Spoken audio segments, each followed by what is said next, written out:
জান্নাতীরা যখন জান্নাতে প্রবেশ করার দরজার মুখোমুখি হবে, দ্বার রক্ষীগণ তখন বলবে সালামুন আলাইকুম, আল্লাহর শান্তি তোমাদের উপরে বর্ষিত হোক।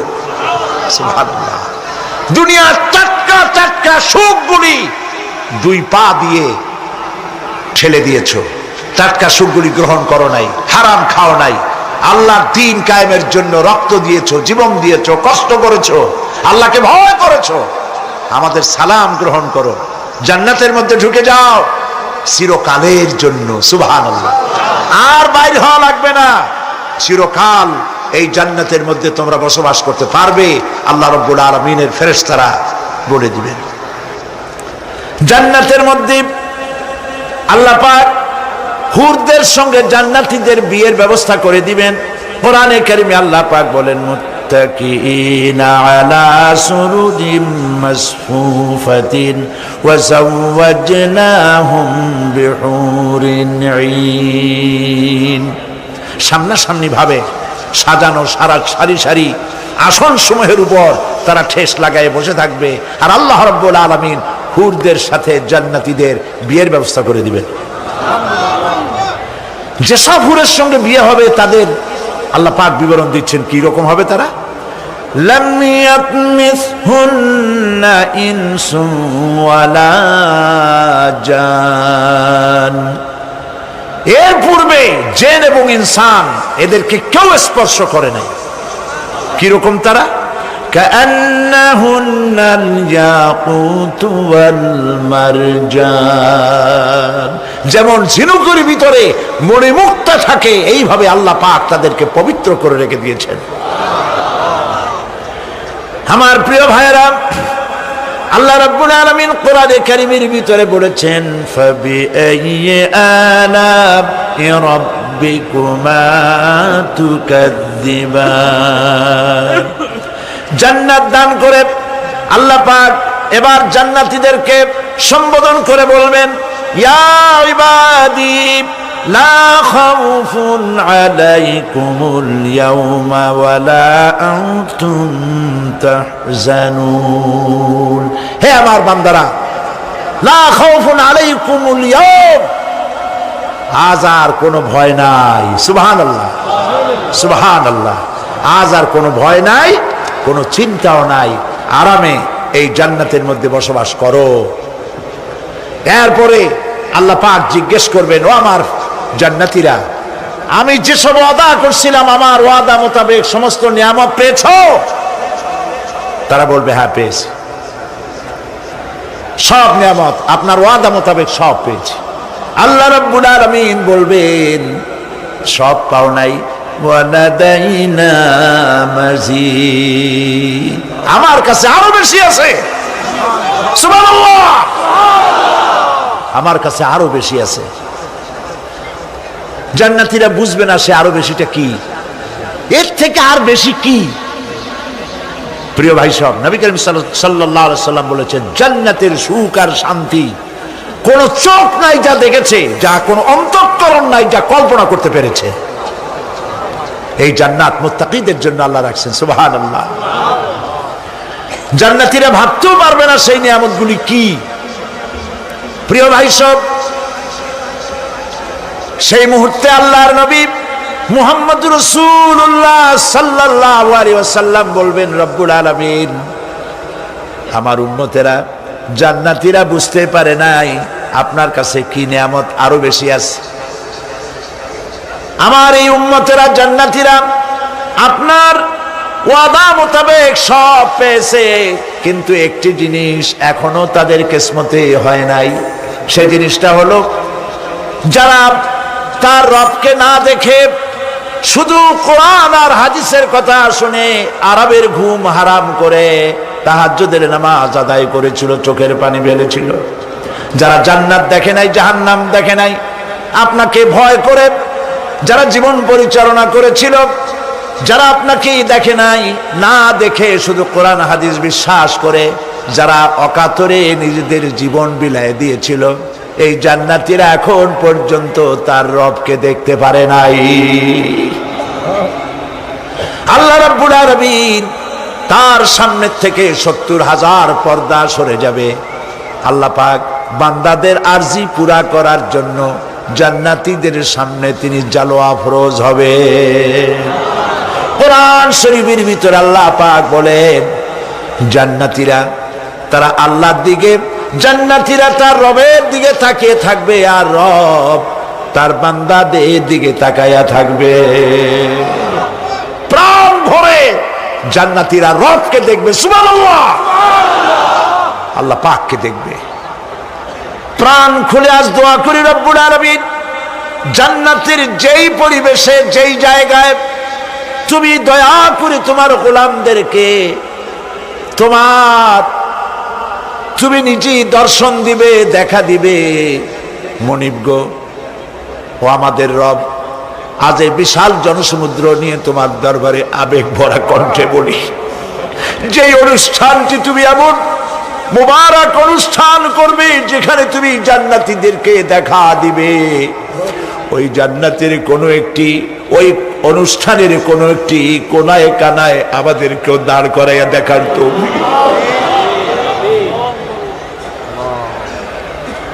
প্রিয় ভাই সব, আল্লাহ রাব্বুল আলামিন মানুষের সামনে এত সব নিয়ামত রেখেছেন, এই জান্নাত দান করবেন।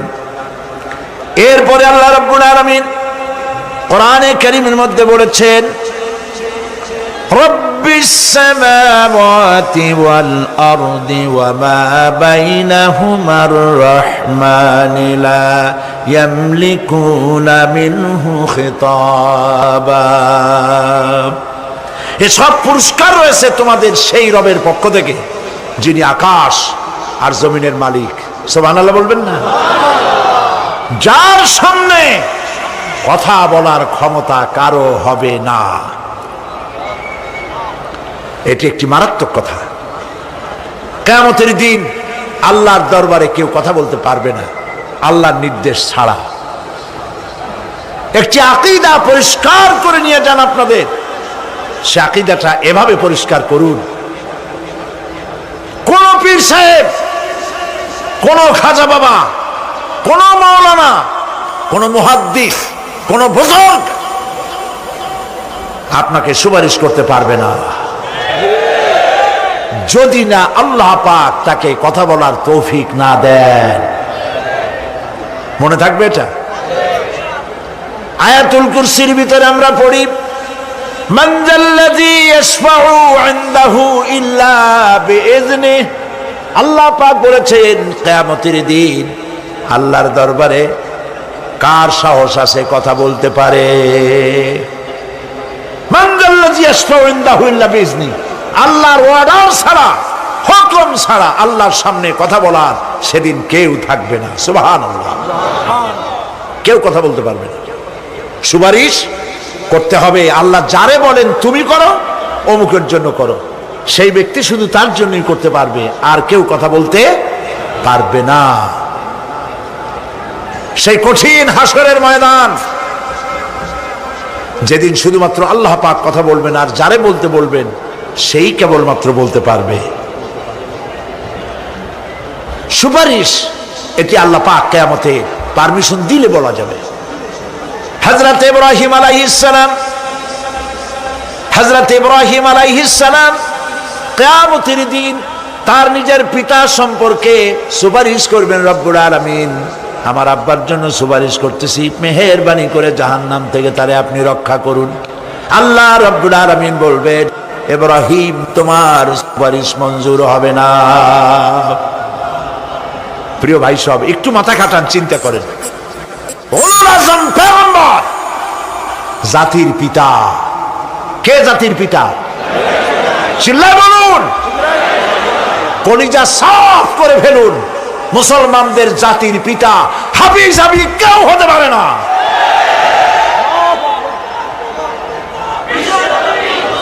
মিল্লাতা আবিকুম ইব্রাহিম। ইব্রাহিম আলাইহিস সালাম এই মিল্লাতের পিতা। সুবহানাল্লাহ। হযরত ইব্রাহিম আলাইহিস সালাম কিয়ামতের দিন বলবেন, আল্লাহ আমার আব্বার জন্য সুপারিশ করছি। আল্লাহ পাক বলবেন মঞ্জুর হবে না। আজর তোমার পিতা হতে পারে, কিন্তু আমার খলিলকে আগুনে ফেলার জন্য নমরুদকে সে সহযোগিতা করেছে, আমি তোমার পিতাকে ক্ষমা করব না। নবী করিম সাল্লাল্লাহু আলাইহি সাল্লামকে সাহাবায়ে কেরাম জিজ্ঞেস করেছেন, হে রাসূল, আপনার আব্বা এবং আম্মার অবস্থা কি হবে? নবী করিম সাল্লাল্লাহু আলাইহি সাল্লাম কেঁদে ফেলেছেন, সব বলেছেন, আমি তাদের কোনো উপকারে আসব না। আল্লাহু আকবার। আপনি মনে করছেন নাকি যে ইয়া নবী সালাম আলাইকা বলি অমনি নবীর সুপারিশ পাবেন? এত সহজ। কতগুলো রসগোল্লা খাইলেন আর বড় একটা মিছিল করলেন আর অমনি চলে যাবেন? পৃথিবীর সব মানুষ, সাহাবায়ে কেরাম বাদ দেন, পৃথিবীর সমস্ত মানুষ একত্রিত হয়ে আবু তালেব রাসূলুল্লাহকে যে ভালোবেসেছেন, ওর 1000 ভাগের 1 ভাগও সারা দুনিয়ার মানুষ রাসূলুল্লাহকেই ভালোবাসতে পারবে? পারবে?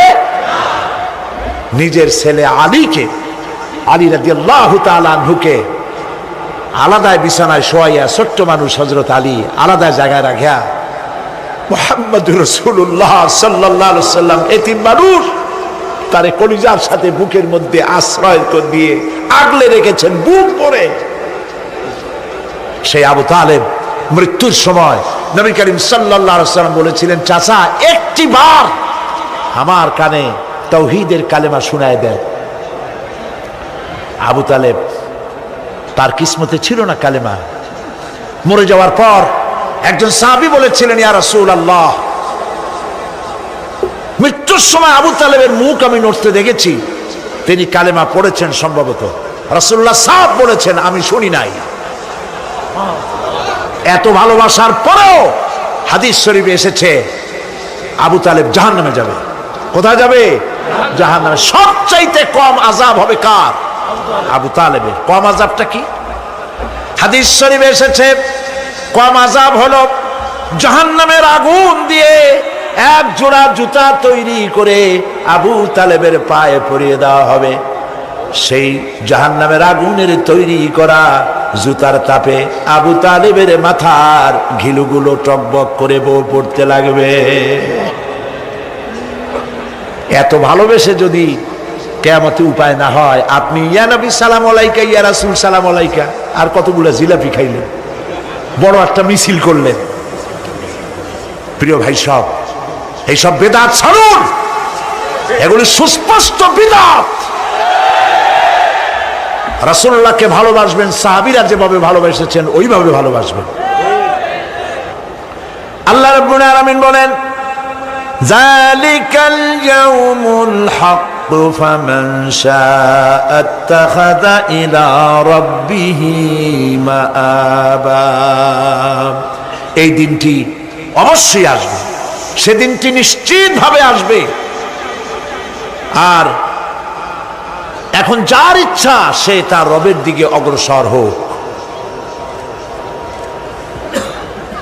ইন্না আনজারনাকুম আযাবান করিবান ইয়াওমা ইয়ানজুরুল মার'উ মা কদ্দামাত ইয়াদাহু ওয়া ইয়াকুলুল কাফিরু ইয়া লাইতানি কুনতু তুরাবা। ইন্না আনজারনাকুম আযাবান করিবা, খুব নিকটবর্তী একটি আযাব সম্পর্কে আমি তোমাদেরকে সতর্ক করে দিলাম। কে বলতেছেন? আল্লাহ পাক। লক্ষ্য করুন আল্লাহ কি বলছেন, খুব নিকটবর্তী একটি কঠিন শাস্তি, আযাব, অর্থাৎ কিয়ামত, এ সম্পর্কে আমি তোমাদেরকে সতর্ক করে দিলাম। ইয়াউমা ইয়ানজুরুল মার'উ মা কদ্দামাত ইয়াদাহু, সেদিন প্রত্যেকটি লোক যা সে পাঠিয়ে দিয়েছিল এখানে, অর্থাৎ যা করেছিল সেগুলি সে দেখতে পাবে। আর তখন ওয়ায়াকুলুল কাফিরু ইয়া লাইতানি কুনতু তুরাবা। সেই কিয়ামতের ময়দানে অবস্থা দেখে কাফেররা বলবে, আহারে মানুষ না হইয়া যদি মাটি হইয়া যেতাম, যদি মাটি হতাম, যদি মানুষ না হয়ে না জন্মাতাম, আজ এই হাসরের ময়দানে এইখানে এই বিচারের মুখোমুখি হতাম না, মাটি হইলে বরং অনেক ভালো হতো। এই পৃথিবীতে আমরা এসেছি, চলে যাব, যাওয়ার আগে এই কোরআন একটি বিশাল জনগোষ্ঠী এমন বানাতে চেয়েছে যে জনগোষ্ঠী এই কোরআন দিয়ে একটি বিশাল সমাজ গড়বে, রাষ্ট্র গড়বে, এমন রাষ্ট্র গড়বে যেই রাষ্ট্রে দুঃখ থাকবে না, অশান্তি থাকবে না, যেখানে সুখ থাকবে, সমৃদ্ধি থাকবে, আর কিয়ামতের দিন আল্লাহর জান্নাতে তারা চলে যাবে। তেমন একটি সমাজকে আমরা চাই। সবাই বলেন সেরকম একটি সমাজকে আমরা চাই। প্রিয় ভাই সব, কিয়ামতের দিন আমরা যেতে চাই জান্নাতে। কোথায় যেতে চাই বলেন? জোরে বলেন। এই জান্নাতে যাওয়ার জন্য দুইটা কাজ করতে হবে। কয়টা কাজ? আল্লাহ রাব্বুল আলামিন বলেন, ফামান কানা ইয়ারজু লিকাআ রাব্বিহি ফালইয়ামাল আমালান সালিহান ওয়া লা ইউশরিক বিইবাদাতি রাব্বিহি আহাদা। আল্লাহ পাক বলেন, যে বাজারা আমার সঙ্গে দেখা করতে চায় কিয়ামতে, দুইটা কাজ করা লাগবে। বলেন কয়টা কাজ? একটা হলো নেক আমল। কি আমল বলেন? নেক আমল। নেক আমল কারে বলে? নেক আমল করতে হলে আবার দুইটা শর্ত লাগে। এক নম্বরে কাজটা করতে হবে আল্লাহরে খুশি করার জন্য। কারে খুশি করার জন্য? একটা মাদ্রাসা বানাইছি যাতে লোকেরা বলে যে বড় একটা মাদ্রাসা বানাইছে, এই জন্য মাদ্রাসা বানাবেন, মসজিদ বানাবেন, হসপিটাল বানাবেন, যা কিছু করেন নিয়ত হবে আল্লাহকে খুশি করা। নিয়ত হবে কারে খুশি করা? আল্লাহ পাককে খুশি করা। এই হলো নেক আমলের প্রথম শর্ত। কাজ হবে আল্লাহকে খুশি করার জন্য। দুই নম্বরে কাজটি হতে হবে সুন্নতে নববী সাল্লাল্লাহু আলাইহি ওয়াসাল্লামের উপরে। মনে থাকবে, দাড়ি রাখবো। কেন রাখবো? রাসূলের সুন্নত। রাখবো কারে খুশি করার জন্য? আল্লাহ খুশি করার জন্য। রাখবো কার মতো? রবীন্দ্রনাথের মতো, কার্ল মার্কসের মতো, কবির মতো নয়। রাখতে হবে কার মতো? নবীর মতো। বুঝে নেন, কাজটা হতে হবে আল্লাহকে খুশি করার জন্য। দুই নম্বরে কাজটা হতে হবে সুন্নতে নববী সাল্লাল্লাহু আলাইহি ওয়াসাল্লামের উপরে হতে হবে। তাহলে এই হলো এক নম্বর। জান্নাতে যাওয়ার জন্য, আল্লাহর সাথে দেখা করার জন্য এক নম্বরের কাজ হলো নেক আমল। বলেন এক নম্বরের কাজ কি? দুই নম্বরের কাজ ওয়ালা ইউশরিক বিইবাদাতি রাব্বিহি আহাদা। আল্লাহ রাব্বুল আলামিনের ইবাদতের সাথে কাউকে শরীক স্থাপন করা যাবে না। আমরা যারা মুসলমান, অধিকাংশ মুসলমান শিরকের ভিতরে মুবতালা হয়ে আছে। বিশ্বাস করেন কিনা বলেন? কাফেরেরা তো মুশরিক আছেই, ওরা তো মুশরিক আছেই, কিন্তু আমরা মুসলমানেরা আমাদের আমলের মধ্যে, আমাদের অজান্তে সবের নিয়তে অনেক শিরক আমরা করে বসি। নাউজুবিল্লাহ। বলেন নাউজুবিল্লাহ। এই জন্য আমি বারবার সতর্ক করি, নিজেকেও করি, আপনাদেরকেও করি।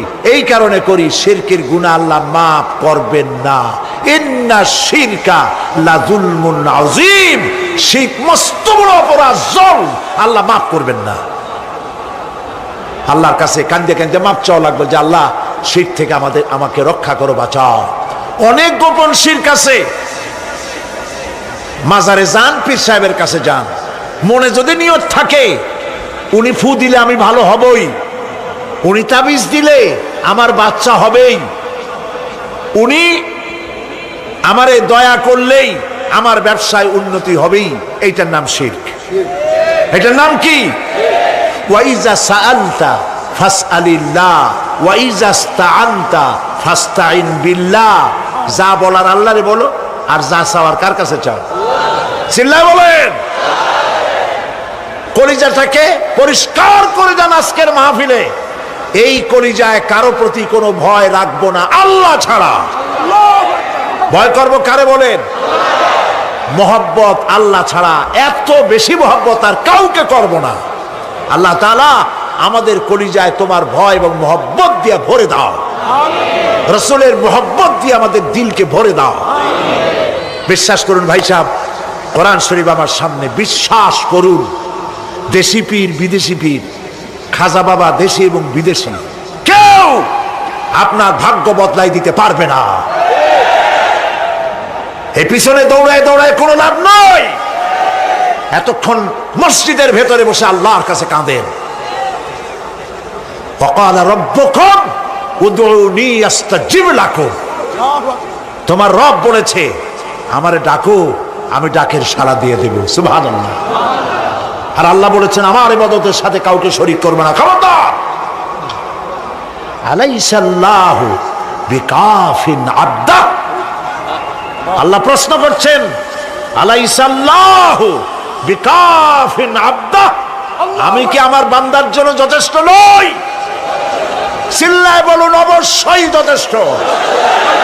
আবার বলেন অবশ্যই যথেষ্ট। কলিজা সাফ করে ফেলেন। সম্রাট শাহজাহান, দিল্লির সম্রাট, হাবিজাবি সম্রাট না, দিল্লির সম্রাট। এখন কোথায়? কবরের মধ্যে।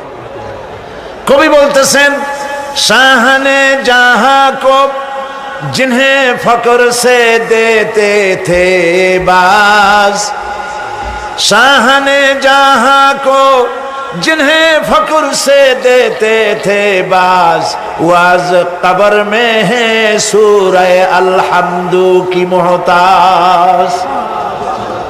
সারা ভারতবর্ষ যারা ট্যাক্স দিয়ে নিজেকে সৌভাগ্যবান বলে মনে করত, সে আজ কবরের মধ্যে ভিক্ষুকের মতো সূরা আলহামদুর মতো একটি সূরার মুহতাজ হয়ে ভিক্ষুকের মতো শুয়ে আছে। সম্রাট শাহজাহান মসজিদে বসে আছে, এক ফকির ঘুরতেছে। লোকেরা কয় ছোটবেলা থেকেই তোমারে খয়রাত করতে দেখলাম, ভিক্ষা কি জীবনেও যাবে না তোমার? লোকটি বলছে আমি ভিক্ষা করবো ছাড়া আমার উপায়টা কি? এই লোকটি আমি ভিক্ষা করা ছাড়া করবো কি? লোকেরা তো আমার 60 টাকা 50 টাকা 100 টাকা দেয় না, 4 আনা 5 আনা 1 টাকা এই আমার দেয়, এ দিয়ে আমি বড় লোক হবো কেমন? লোকটি বলছে আচ্ছা দেখো, তুমি তো জায়গা মতো যাইতে পারো নাই, বাদশার কাছে যাও, এমন দেওয়া দেবে জীবনে আর খয়রাত করা লাগবে না। তো বাদশার কাছে কি খয়রাতি যাইতে পারে কোনোদিন? হ্যাঁ এখন